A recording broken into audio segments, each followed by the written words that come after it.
Bonjour à tous. Donc, on est à peu près à l'heure sur 12h15 pour commencer notre petit webinaire Télécom Valley sur notre communauté test et qualité logicielle. Donc, il y a Audrey qui est avec nous aujourd'hui de Télécom Valley et Tissam, donc consultante qualité logicielle, qui sera la présentatrice aujourd'hui de ce retour d'expérience.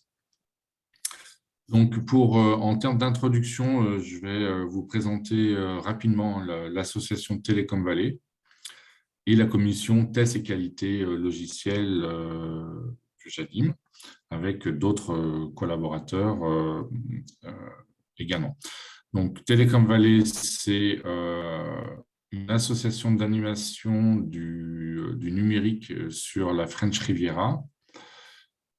Aujourd'hui, donc, nous sommes... peut-être si, Edson, tu peux passer sur le slide suivant.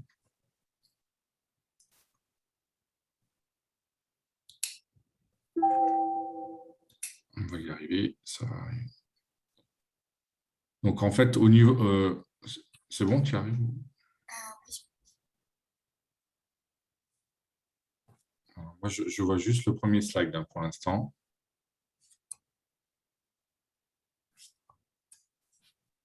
Peut-être être en mode diaporama, ou ça serait plus simple.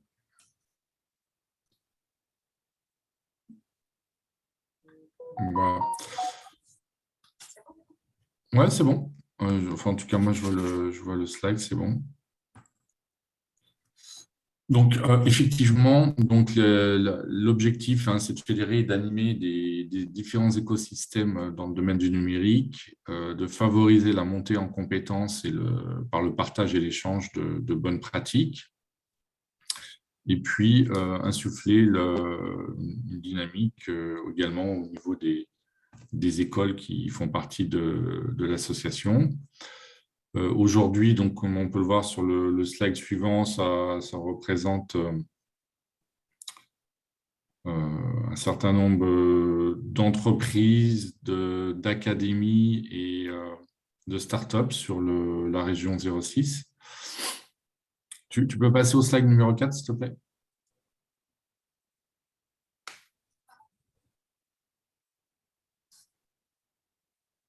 Ouais, apparemment, c'est un petit peu long à passer d'un slide à l'autre, je ne sais pas pourquoi.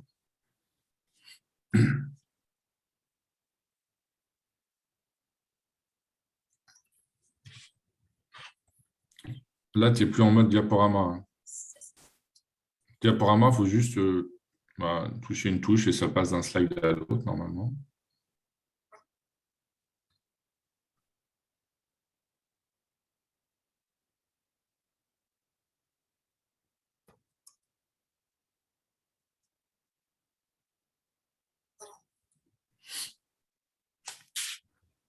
Ça... Ok.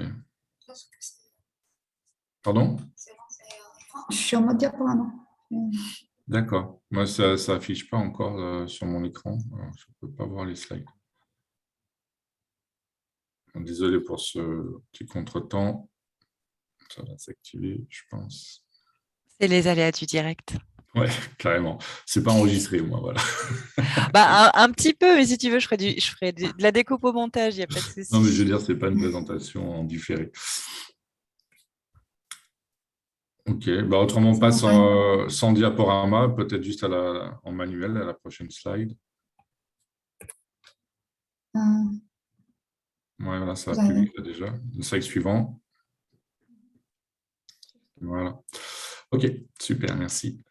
Donc oui, effectivement, on est 160 adhérents et plus de 40 000 étudiants sur les différentes communautés rapidement qu'on anime. Donc sur le slide numéro 5, on va pouvoir voir qu'il y a une douzaine de communautés. Donc ça va de l'open source, en passant par l'intelligence artificielle. Et donc notre communauté, nous, c'est effectivement la communauté test et qualité logicielle, dont l'objectif est de partager des bonnes pratiques sur ces thématiques.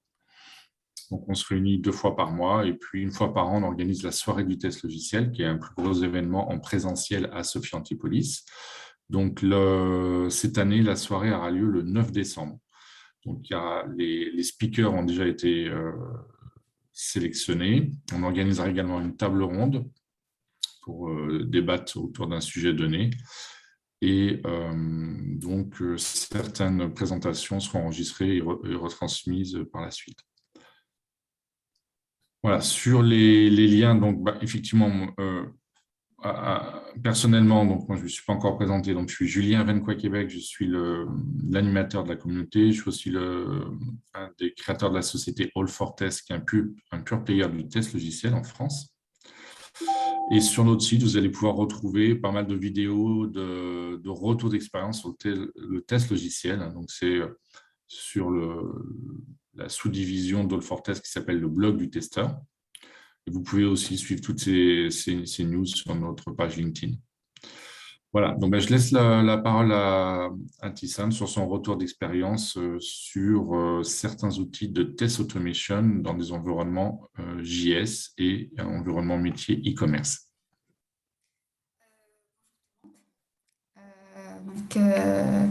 Je me présente, je suis Tissane Memkatri, ingénieur test analyse technique chez All for Test. Donc, j'ai 6 ans d'expérience. Je suis spécialisée dans l'automatisation des tests. Et je suis actuellement basée à Lille. Pour la présentation, en fait, je vais vous présenter un peu le contexte de la mission actuelle, de l'équipe en fait avec laquelle je travaille, et puis en fait un retour d'expérience sur l'expérimentation de Pupitar et Cypress, les bonnes pratiques sur la mise en place d'un projet d'automatisation, et puis en fait la mise en place d'un GitHub Action et la liaison avec l'outil de test manuel X-Ray, et puis finalement une démonstration d'un cas de test sur le site Leroy Merlin. Donc, ça fait presque 5 mois que j'ai commencé en fait la mission chez ADO. Pour les personnes qui ne connaissent pas en fait ADO, c'est le leader européen sur le marché du bricolage. On trouve dans le groupe Leroy Merlin, Zodéo, Bricoma et d'autres filiales. Donc, ADO CFV16 travaille plus particulièrement sur le digital, sur les produits, les achats, la supply et la qualité. Je travaille en fait au sein d'une équipe transverse avec des compétences variées entre le testing et le DevOps. Donc, on travaille particulièrement sur le domaine Online Experience. C'est un ensemble en fait des équipes qui gèrent différents composants du site Leroy Merlin. Donc, parmi les fonctionnalités qu'on gère, on trouve moteur de recherche, liste des catégories de produits, liste des produits, la fiche produit, l'ajout et la visualisation en panier, l'affichage des offres marketplace et d'autres fonctionnalités. Oui, il y avait une question, voir si on pouvait passer en mode plein écran. Bon, alors, effectivement, on avait essayé, ça change. Il y avait un problème d'enchaînement tout à l'heure. On peut réessayer si vous voulez. Oui, bien sûr. On peut faire un petit test. Je slide en fait contexte. Je ne sais pas si vous arrivez à voir. Mais je ne sais pas pourquoi, oui, le mode plein écran a fonctionné et puis après, apparemment, ça fonctionnait moins bien. Moi, je ne le vois pas en plein écran. Hein. Partager l'écran, peut-être. Non, tu es déjà en partage d'écran. C'est juste sur le logiciel qu'il faut passer en mode plein écran. Je ne vois plus les slides là du tout. C'est bon. Non, là, tu n'es pas en plein écran. Faut te mettre en visionneuse, normalement.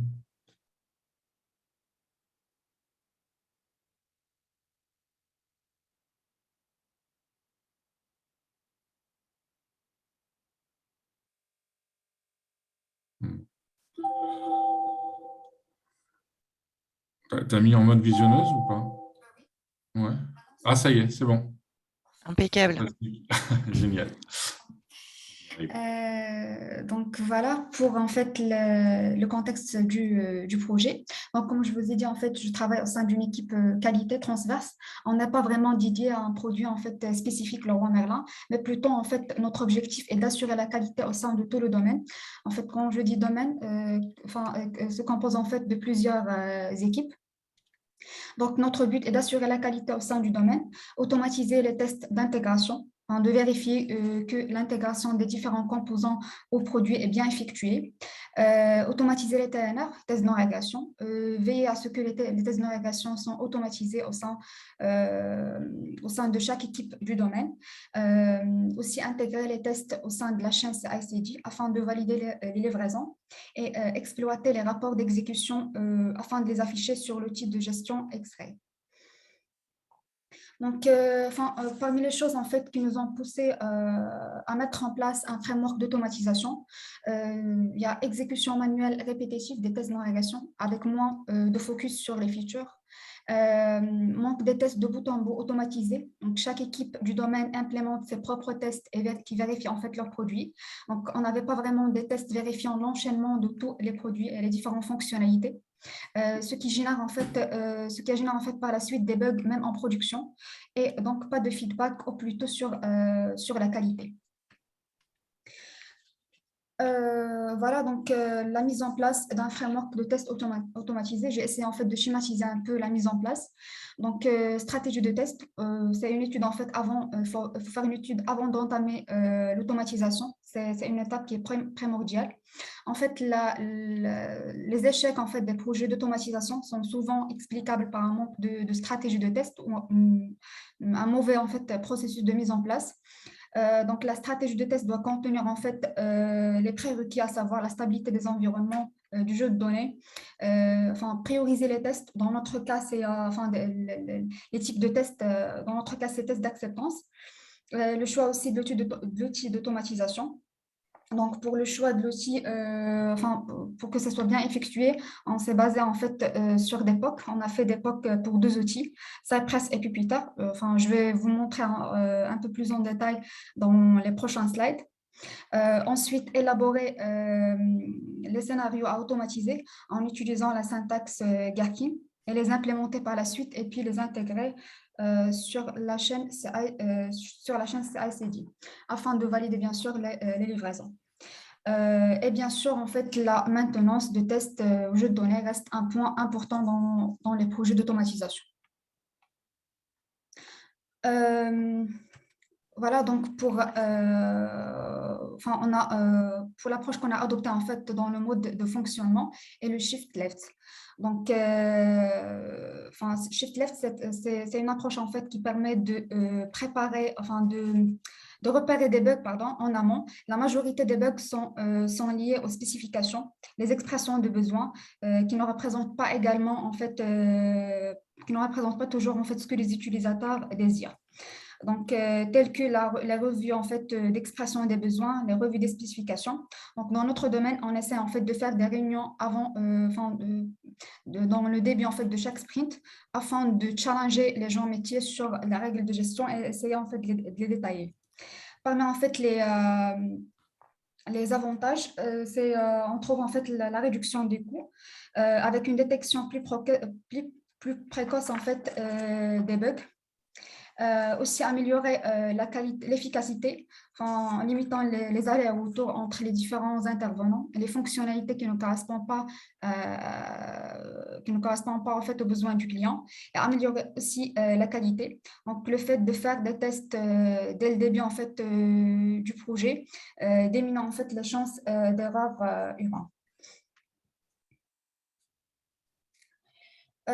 Voilà, donc parmi les choses en fait qu'on a essayé de respecter pour le choix de l'outil, donc c'était indispensable de choisir un outil, de sélectionner un outil open source, aussi la compatibilité avec Chrome, voir aussi les technologies utilisées dans l'application. Dans notre cas, on utilise JS, donc c'est un peu pertinent en fait de travailler avec un outil qui est basé aussi sur JavaScript. Facilité de maintenance des scripts, donc c'est afin bien sûr afin de diminuer en fait le coût de maintenance. L'intégration avec les référentiels de gestion de tests, ça c'est très important en fait, parce que dans notre cas, il faut voir un outil qui permet en fait, qui est compatible avec X-Ray, et le mécanisme de reporting des outils. Faut voir en fait un outil où le reporting est déjà intégré par défaut, sinon il faut voir un plugin pour la partie reporting.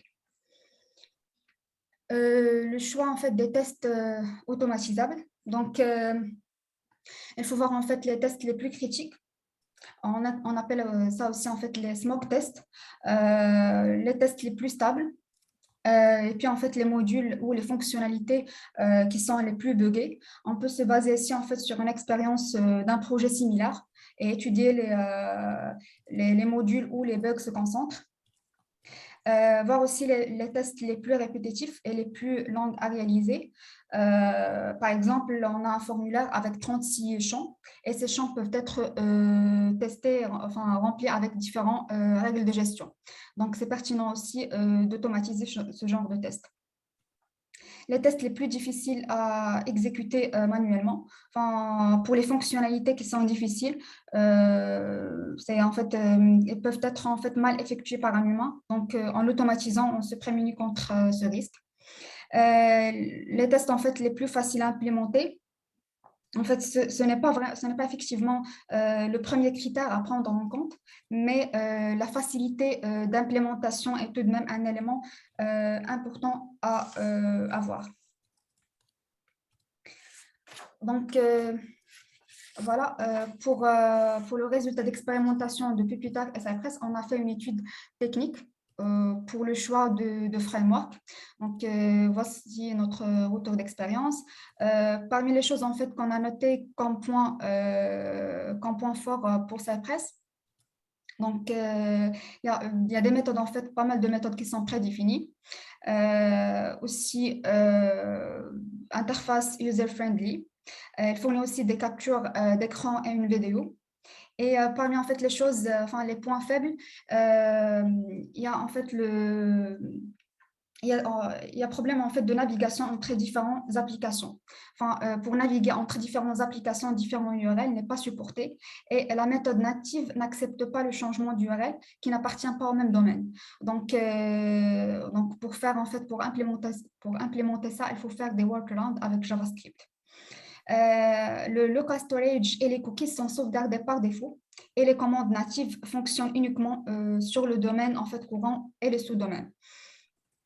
Et aussi quelques instabilités identifiées, par exemple lors de l'initialisation du projet, le problème en fait d'asynchrone aussi. Passons maintenant un peu plus tard. Donc, je commence par les points faibles. Donc, en comparant avec Cypress, il n'y a pas d'interface visuelle. Donc, on l'exécute via commande npm. Pas de méthode prédéfinie comme Cypress. Par contre, pour les points forts, il y a une documentation détaillée, communauté active, fiabilité globale en termes d'initialisation du projet, la gestion de timeout et aussi gestion simplifiée d'orchestration d'actions avec l'utilisation en fait d'async wait pour la gestion des actions et exécution plus rapide. En fait, pour l'exécution, c'est ce qu'on a remarqué. Vraiment, elle est très rapide par rapport à Cypress, surtout en mode headless. Donc, d'après cette comparaison, on a trouvé en fait que Pupitar paraît plus adapté à notre besoin et déjà, on a peu de points négatifs. Voilà, donc pour l'installation, en fait, Pupitar est un... Pardon.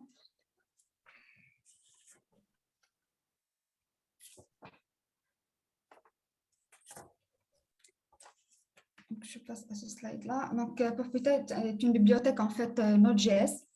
C'est une bibliothèque Node.js qui est développée par Google. Elle est développée en fait par Google. En fait, pour la pyramide en fait de Pupitar, on trouve en fait dans le bas, c'est le niveau en fait navigateur headless. Donc, c'est là où toutes les commandes sont exécutées. Le CDP, c'est Chromium Development Project. C'est en fait le navigateur Chromium. Pupitar, c'est le package en fait, c'est le package Node Module. Et puis TestScript, c'est là où en fait on implémente nos scripts de test avec Node.js. Donc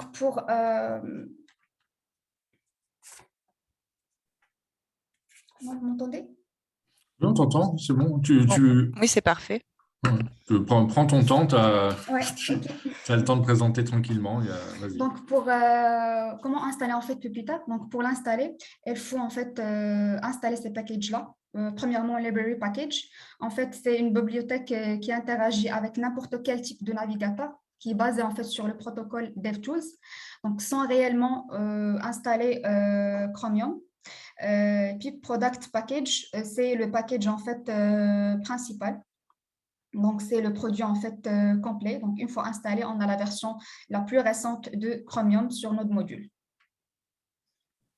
Donc, voici un exemple en fait comment lancer Navigator. Donc, la méthode de lancement, c'est Linge. C'est en fait, elle initialise d'abord l'instance. Donc, notez que cette méthode est asynchrone, comme toutes les méthodes en fait de Pupita. Donc, elle renvoie une promesse.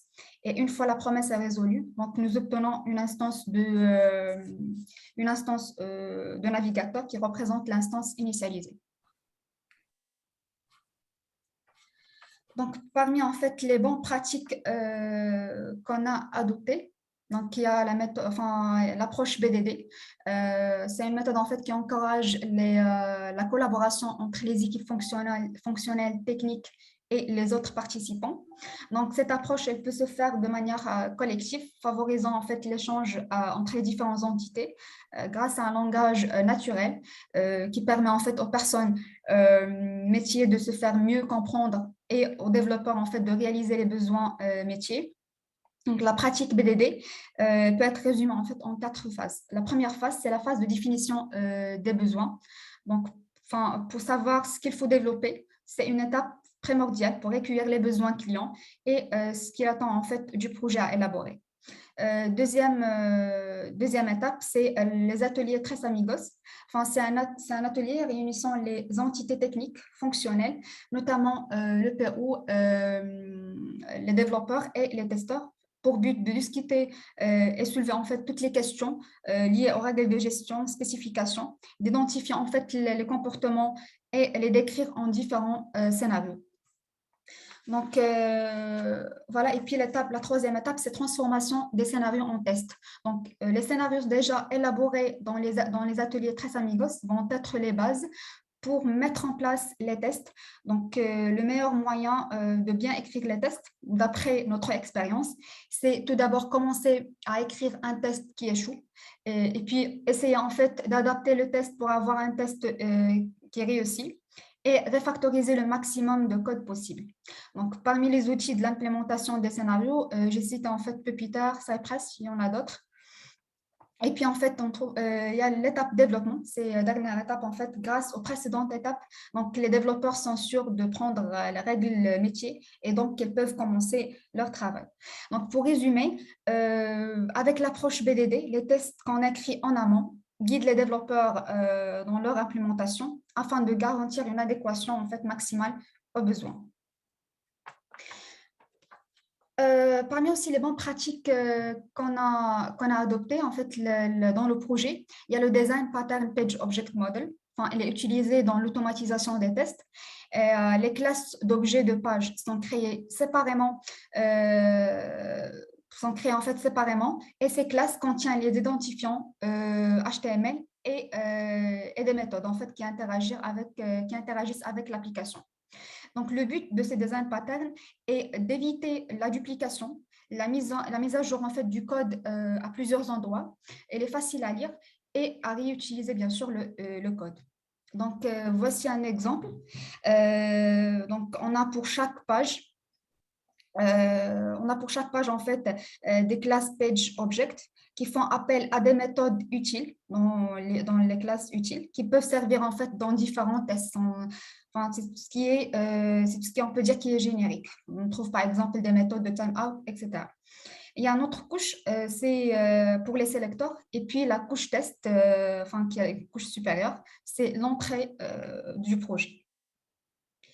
Donc, pour aller plus loin, on peut externaliser même les sélecteurs et les constantes. Les constantes, c'est tout ce qui est figé en fait sur le projet. Donc, dans notre projet, on a créé en fait des fichiers sélecteurs et constantes, donc contenant les locators Voilà, donc voici un exemple qui montre comment importer les fichiers dans les classes PageObject. Voilà, passons maintenant en fait au timeout. Donc, comme vous savez, en fait, le wait, c'est le sujet en fait le plus important dans l'automatisation. Donc, en gros, cela signifie que pendant l'automatisation, avant d'interagir avec n'importe quel élément, il faut s'assurer que l'élément est correctement chargé sur la page. Comme vous savez, en fait, pour n'importe quel framework d'automatisation, il existe principalement deux types de wait. Le explicit wait, c'est l'attente statique, donc qui est utilisée pour attendre un temps fixe. Par exemple, j'ai défini en fait une attente de 50 secondes. Donc, cela signifie qu'elle attend 50 secondes avant de passer à la prochaine étape. Donc là, pour peu plus tard, elle offre en fait des méthodes telles que le wait for navigation. Pour l'implicit wait, c'est l'attente dynamique. Donc, je spécifie par exemple 50 secondes. Donc, si l'élément est trouvé avant les 50 secondes, elle exécutera directement la prochaine étape sans attendre en fait, les 50 secondes. Donc, pour les sélecteurs, donc pour identifier les éléments de la page, il y a différentes façons de faire. Donc, dans ce slide, je vais vous citer en fait ce qu'on utilise. Donc, on peut chercher par ID. C'est ce qu'on privilège en fait de chercher par ID puisque c'est unique en fait sur l'HTML, sur le DOM. Donc, sinon, on peut en fait travailler avec d'autres options. Par exemple, les autres attributs, comme on peut travailler avec le tag name. Il y a aussi on peut chercher aussi par expat. Donc, je précise bien que c'est le relative expat. Elle est plus sûre que l'expat absolu. Enfin, pour l'expat absolu, si jamais en fait le DOM change, donc l'expat ne fonctionne pas. Voilà, donc parmi en fait les problématiques et les problématiques qu'on a rencontrées, les solutions qu'on a pu mettre en place.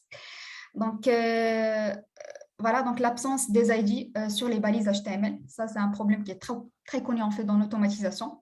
Donc en fait, on fait des fois des demandes d'ajout des ID, mais quand il n'y a pas de disponibilité, donc on utilise, comme je vous ai dit, en fait les autres options. Mais pour en fait les nouveaux features, on a décidé d'intégrer en fait cette condition-là dans la definition of done. Donc pour nous en fait un user story qui n'inclut pas en fait les ID HTML. Donc pour nous en fait c'est pas vraiment done. Voilà. Donc il y a aussi le timeout error. Donc c'est une erreur en fait courante sur Puppeteer qui apparaît en fait lorsque la page contient des composants qui peuvent consommer beaucoup de ressources. Donc, elle nécessite en fait un certain temps pour se charger. Donc, l'idée ici est de ne pas en fait ajouter les timeouts qui sont liés aux éléments, mais de personnaliser le timeout global de la page. Donc, en utilisant la méthode setDefaultTimeout. Troisième chose, c'est le problème d'asynchrone. Donc, les actions s'exécutent de manière asynchrone. Donc, on a par exemple, si on fait par exemple chaque action séparément, comme dans l'exemple ici, le click et puis le wait for navigation. Donc, le navigateur, elle peut rester bloqué car le wait for navigation peut se terminer en fait avant le click. Et donc, pour cette raison, c'est recommandé de combiner les promesses en une seule. Donc, on fait waitPromise.all pour regrouper en fait les promesses.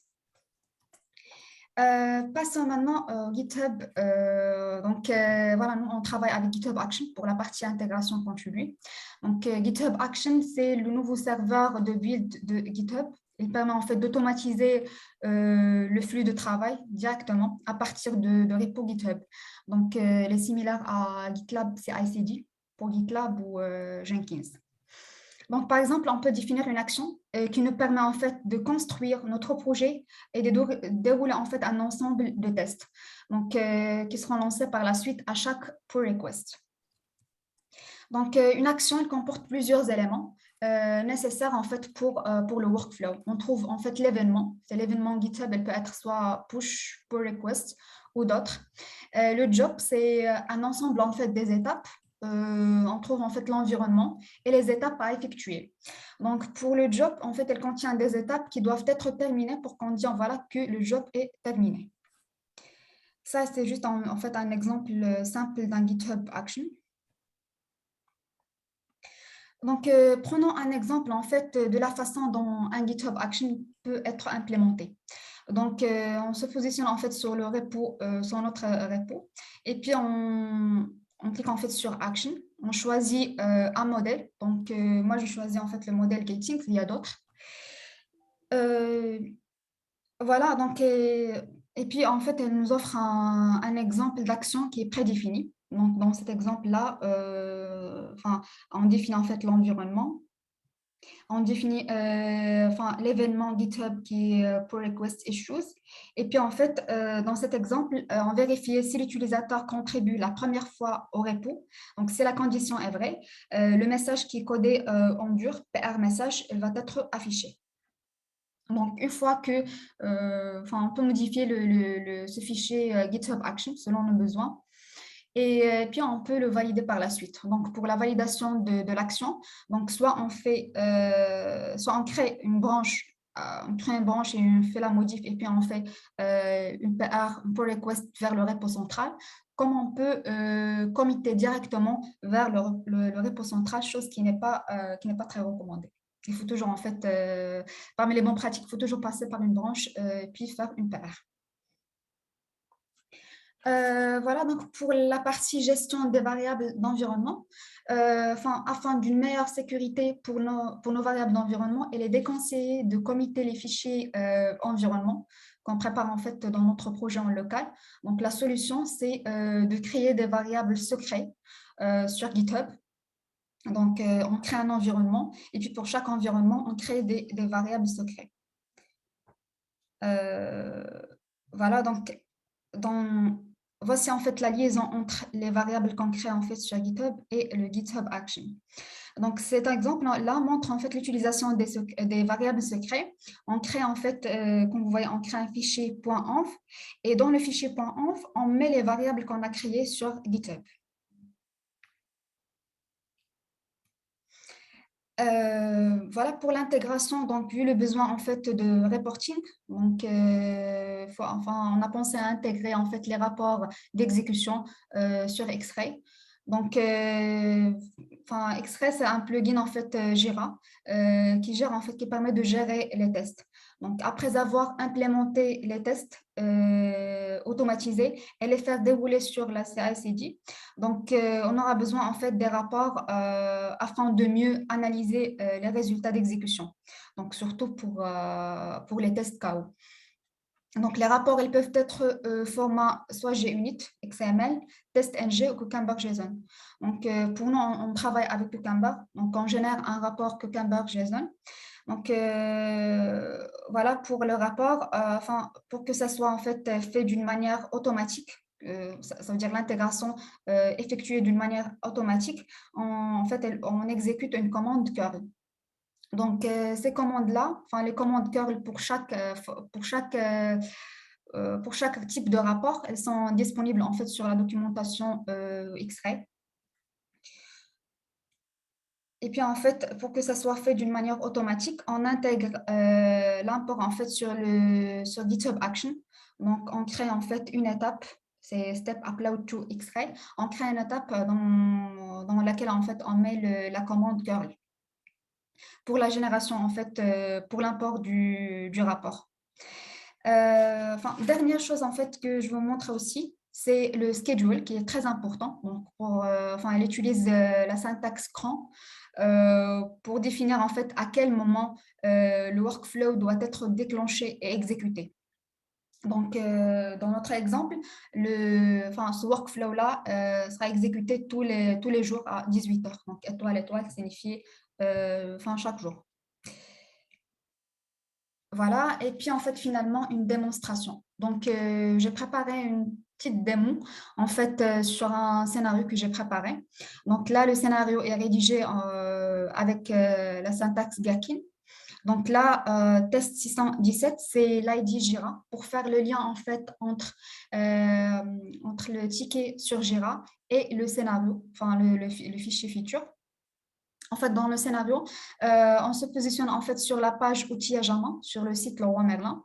Et puis en fait, on recherche la catégorie clé et on recherche le produit avec l'ID, avec un ID. Et on vérifie qu'on a bien en fait le résultat. En fait, ici, on lance en background un appel API pour vérifier que l'API, elle récupère en fait les attributs de ce produit-là. Et on vérifie que ce qu'on a sur le front, sur le site, et correspond bien à ce qui est retourné par l'API. Donc, je vais lancer la vidéo. Vous voyez la vidéo? Donc là, on est sur la page outillage à main. Donc là, on recherche le produit sur la catégorie clé. Moi, je ne vois pas la vidéo, alors je ne sais pas si c'est le cas pour tout le monde. Je ne la vois pas non plus. Ah, ok. Je repartage.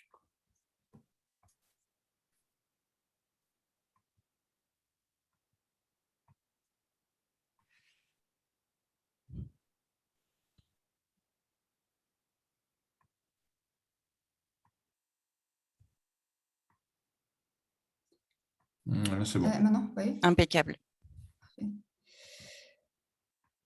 Donc là, on lance la commande npm. On est sur le site Leroy Merlin, sur la page outillage à main. Puis on recherche en fait la catégorie clé. Et on recherche après en fait le produit avec la référence.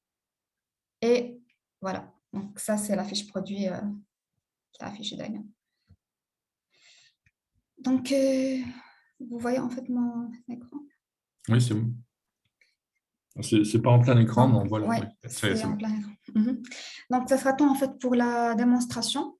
Et puis, en fait, ça, un ensemble des liens qui pourront en fait vous aider en fait que ce soit sur l'outil que j'ai présenté un peu plus tard ou bien sur X-Ray.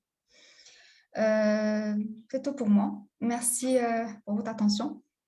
Ok, Et si vous avez des questions, soyez les bienvenus. merci pour ta présentation. Alors, effectivement, si vous avez des questions, vous pouvez utiliser le module discussion, je pense. Il y avait eu une question de Anne-Sophie qui demandait si Gherkin était égal à Cucumber. En fait, Gherkin, c'est un langage en fait pour implémenter Cucumber. Voilà. Ouais, c'est le C'est langage langage, avec ouais. la grammaire Ouais, c'est sur syntaxe, la c'est la structure. syntaxe. Alors, la syntaxe given when then qui va structurer le langage. Et Cucumber, effectivement, c'est un outil historiquement open source et qui a été racheté aussi par SmartBeer et qui a une version pro maintenant qui s'appelle Cucumber Studio, je crois, et qui est plus évolué, qui propose de l'autocomplétion, qui a vraiment une approche orientée documentation vivante, qui est assez intéressante en termes de productivité. Voilà. Est-ce que vous avez d'autres questions?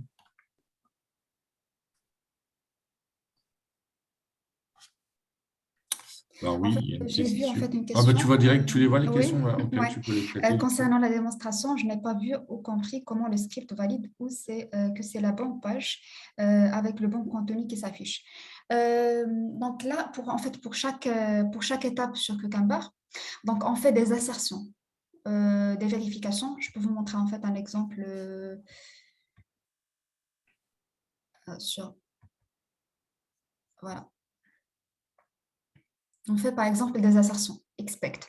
Donc on vérifie que ce qu'on a en fait est bien égal à ce qu'on cherche. Voilà. Donc j'espère que j'ai répondu à votre question. Donc on fait des assertions pour vérifier en fait qu'on a bien ce qu'on cherche. Puppeteer sert juste à piloter le navigateur, mais pas de coder les tests. Un framework de test en plus de Puppeteer.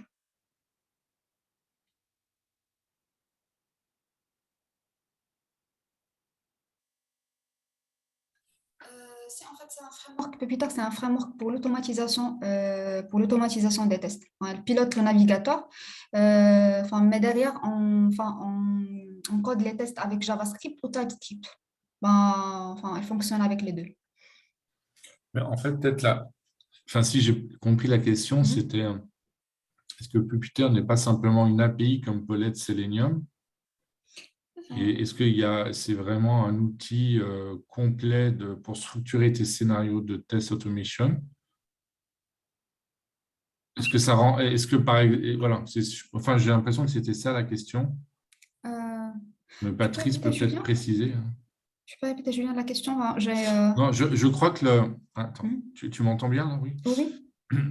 Donc la question de Patrice, c'était effectivement peut-être est-ce que Puppeteer n'est pas comme une API, une simple API comme Mhm. pourrait l'être Selenium pour le prendre contact de ton browser Mhm. et par contre faciliter le scripting en Node.js ou en Mhm. TypeScript. Bon, c'est des choses qu'on peut faire en Selenium, par exemple, ça Oh, aussi. oui, Donc, oui. ok, En si fait, tu c'est la veux, même si chose. tu devais faire peut-être une comparaison entre les deux, comment tu expliquerais ça ou... En fait, pour Puppeteer, on ne code pas avec Java. Donc, pour Selenium, c'est Java ou d'autres langages, Et mais pas Selenium, avec par exemple, tu JavaScript. peux choisir ton langage de scripting. Donc, en Oui, on peut théorie, tu choisir. pourrais Par faire du contre, Selenium et du JavaScript. Donc, qu'est-ce qui vous a plutôt orienté, vous, sur du Puppeteer, justement? Est-ce qu'il y a ouais. une différence en termes d'architecture? En termes d'architecture, je n'ai pas remarqué de différence. En fait, j'ai travaillé auparavant avec Selenium, mais sauf que pour Selenium, il faut en fait installer le navigateur. En fait, il faut spécifier le navigateur. Par contre, pour plus tard, on ne spécifie pas le navigateur. Elle est intégrée en fait par défaut. Donc, Selenium, il faut en fait qu'on voit en fait la version navigateur, la version etc. Donc, pour Puppeteer, non, on n'a pas ça. Et aussi pour l'architecture. Selenium il se base sur WebDriver pour le lancement en fait, des commandes. Donc, avec Puppeteer, ce n'est pas le cas. Donc, elle est intégrée, en fait, Chromium, elle est intégrée sur le package qu'on installe. D'accord, c'est ça. Ok. Pour chaque niveau de test, navigation critique, pouvez-vous me dire le nombre de tests que vous avez sur le roi Merlin? Actuellement, en fait, Sophie, pour chaque niveau de test, navigation critique, pouvez-vous me dire le nombre de tests que vous avez sur le roi Merlin? Donc, nous, en fait, sur notre domaine, on a préparé 15 fichiers features. Donc, on a 15 fichiers features à automatiser. Enfin, ces fichiers-là sont en fait des tests d'acceptance, enfin, comme je vous ai dit, qui vérifient en fait l'enchaînement de tous les produits qu'on a sur le domaine. Donc, nous, on n'est pas vraiment dédié à un produit spécifique. Donc, nos tests, en fait, englobent en fait tous les produits, en fait, le roi Merlin. Donc, voilà, on a à peu près 15 fichiers et features. Par exemple, sa presse intègre mon cas, et bien, on n'a pas le choix. Voilà, par exemple, sa presse intègre mon cas et on n'a pas le choix. Voilà. Autre question, est-ce que l'équipe de dev a préparé des API uniquement pour l'équipe de test? Mettre une permission à l'utilisateur.